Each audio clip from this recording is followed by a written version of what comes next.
Are you looking to grow your business or are you just starting out? Well, you're in the right place. Welcome to my Fireside Chat, Why Running Your Business Solo Will Only Get You So Far.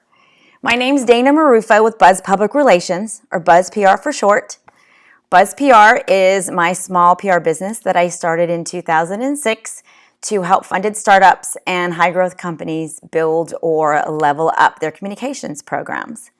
I'm super excited to be here with you, and we've got a lot to talk about, and I hope that you're able to walk away with some insight or at least a couple of tidbits to help you not make the same mistakes that I did when I started my business.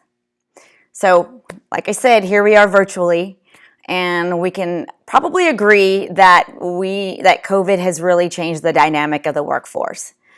What I'm excited about is seeing how many people are starting their businesses or going on their own freelancing as a result of a layoff or simply having an aha moment waking up one morning over the shutdown saying there's got to be more. I want more out of my career, or I want to do more. So I think that, as we toast goodbye to 2020, which can't be fast enough, and hello to 2021 and going into that year hopeful. It's exciting and it's scary, but I think we're going to see a lot more small businesses kicking in and a lot more people going the freelance route. So I think that, mark my words, we're all here together. And if we just can support each other and continue giving the tidbits and the advice and these firesides, it'll be a lot easier for everyone to get on board. And so when I started my business in 2006, I knew that I wanted to work for myself. I really just didn't know what I was doing. I just jumped in it. My background is primarily PR agency in entertainment and tech. And I was planned and prepared by way of my brand identity, by way of my developing my website, and definitely tapping into that network. So by the time I went on my own, my website wasn't launched yet. However, I had already landed 2 clients. It was an exciting time, and it was moving and shaking, and next thing you know, economic downturn. Okay, made it through. It's all stable. I lived on a cushion and 1 client for that entire year, and I got to tell you, it was scary, but when you are able to look in that rearview mirror and know that you've survived that, you kind of start thinking, okay, wake up call, maybe I need to be a little bit more prepared. So when I did my business plan, I did a 10-year business plan.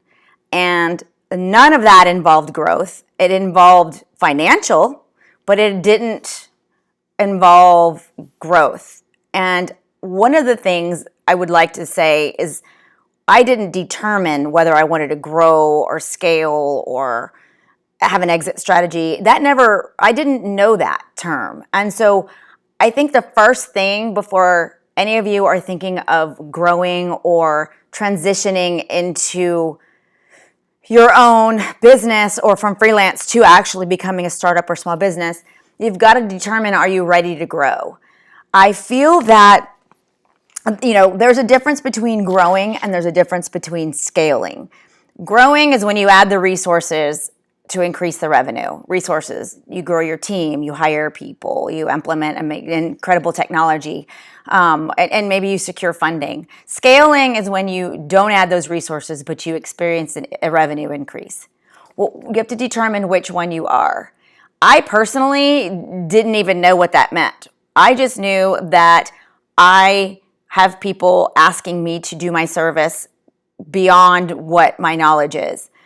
And I shouldn't say 100% didn't know. It's more of how to execute that and strategize. So I learned as I went, and I think that was probably one of my biggest mistakes, was not kind of learning up front to build a better business plan and to determine when I should grow or scale or hire on people. It just kind of fell into place. And I think that if you're able to determine that up front in your plan, you're gonna be able to transition a little bit easier to that next level. Secondly, what I was strong about is having mentors and advisors. Where I failed was having the right advisors in place to help me grow. Now, let's say, for example, you're in e-commerce. Let's say you decide that you started sourdough baking over the shutdown, and you're like, man, I started giving it to my neighbors and my friends, and they just loved it, and I think I could make a business of this. So you decide to go online. You decide to go the e-commerce route. Do you know what you're doing? Well, that's where your advisor is. So my advice would to be seek out advisors and mentors that have that experience, that have the e-commerce experience, that have the retail experience. If you maybe it could be the uncle, it could be your neighbor, it could be someone you met over coffee 4 months ago. Really start digging to see who you know and tap into your network to see if they know of anybody that they connect you with. I would also recommend scouting some advisor organizations. Honestly, back then, I didn't even think to do that. I knew I had my mentors. I knew how I wanted to run my business, and I knew what I wanted to offer. It was basically taking the model I came from and making it better, and not so agency feel, but more solo feel. And so as a solopreneur, it worked for me. But when I decided to not be solo, that's where my hiccup came in. And I'm like, which way do I go? And so had I had advisors or mentors that helped me grow in the industry and targeting the sectors and verticals that I wanted to go, it probably would have been a lot smoother and a lot faster. So if you haven't done that, definitely find your advisors and mentors. Finally, I feel that if you've already got a business plan in place, it's time to visit it. And it's something you need to revisit every, I'd say, 6 months or so. Check how you're doing. Look at your financials. Are you meeting or excelling where you should be, your goals, your numbers? If you're just starting out as a freelancer or you're just starting out as a small business owner, then it's time that this is where your advisors are really going to come into play. It's going to be where you're going to set it up from the get-go and look at every piece of the pie that goes into a business plan. And I feel that that's where I lacked. My business plan had so many holes in it. I should have had somebody look, but I didn't.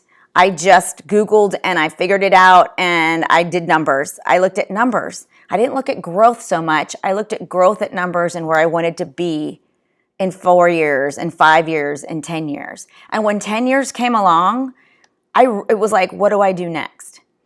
Now, I will say there was a time that I got a phone call. I'd mentioned going back to services that go beyond my scope.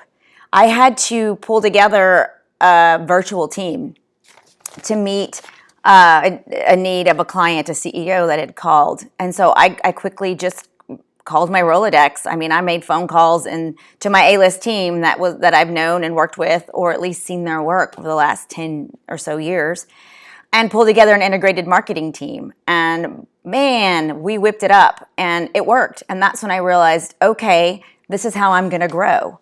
And so I feel that that was an area that I probably should have started 5 years prior to that, but I didn't. That's where the business plan comes in, and there are 2 gems I want to make sure that you put into that you make sure that are in your business plans. 1, your exit strategy. I just figured that out like 5 years ago. I didn't even know what that meant, and I didn't really get into it until I started, mentoring other founders or business owners or peers who wanted to go on their own and leave their corporate jobs. It was a lot more research, it was learning, but your exit strategy. How are you going to end? How are you going to look back and go, okay, do you want to be acquired? Do you want to just shut down, or do you want to hand it down to a family member? So having an exit strategy in your plan is crucial. Finally, a growth strategy. Not a financial, but a growth strategy. Your go-to-market. How are you going to expand into new markets, reach new customers? You've reached your max. And that is an area that, my business has been referral based. I kind of failed in that department. I didn't really have it outlined. I just kind of went by the seat of my pants, and it worked. And then sometimes it didn't, and you have your lulls and your ups and your downs. And so had I had a growth strategy in place, I would have had a guideline to be able to go to market much better and acquire new customers, as well as, get my services into new partners and build my partner program. So that is an area that I look back on, and I could have built faster. But we're slowly picking up, and things are turning, and I've got my advisors and I've got my mentors. And the way you build an A-list team is, in my opinion, tap into the people that you know. You've got careers, you look back on your life, who have you crossed, who do you know, and start building it that way. I mean, there's no better way than bringing in somebody that, will have your back, will have your core values in mind, that has the vision that you have for your business. And, as you grow bigger and as you scale, it'll be smart to eventually get people that aren't people that you know, because you need to have that diversity and the new mindset and the fresh ideas come to mind. But when you're just starting out, or you're wanting to get to that next level in your growth, then hire the people that you know work good, work hard, meet those deadlines. And I think that you'll find that you'll have a stellar team right before you know it. In closing, I feel like your business is always growing. We're always learning. And so I want to encourage you to research. I want to encourage you to take some university classes in growing your business. I know that I just signed up for an online class through my small business administration. It's free. Look at your local area to see if your SBA has free courses on business growth or enhancing your business plan, because things always change. Everything's not stagnant, and that does include your business plan. There's always new elements. There's always somebody new bringing something new and innovative to the table. And I feel like, if you're able to incorporate that every 6 months, you'll be in good shape. Most importantly, have fun with it.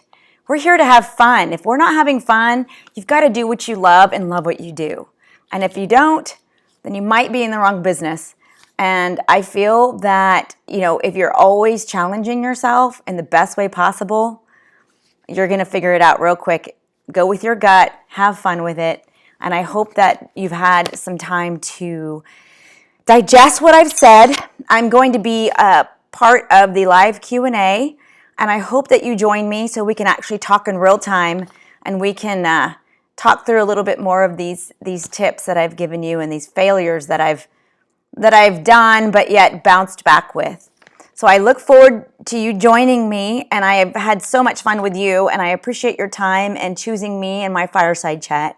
I hope that I'll see you in just a little while.